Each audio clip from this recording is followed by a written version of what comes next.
This is the rental apartment at 424 and a half. This is the living room area.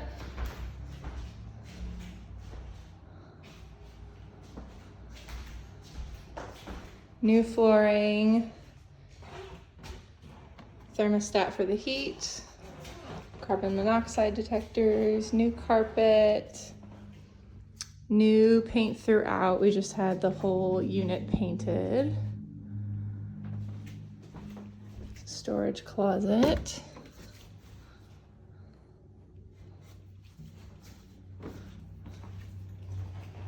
New flooring in the kitchen.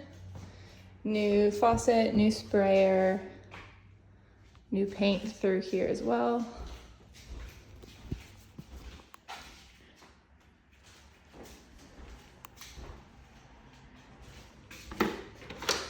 There is a small patio area.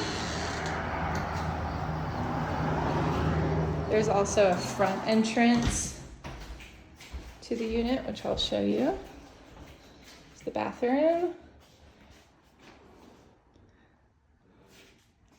New tub shower, we just had that reglazed. New flooring in here.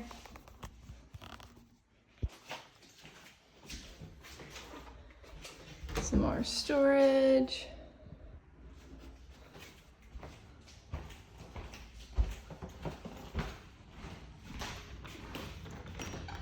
And here is the main entrance.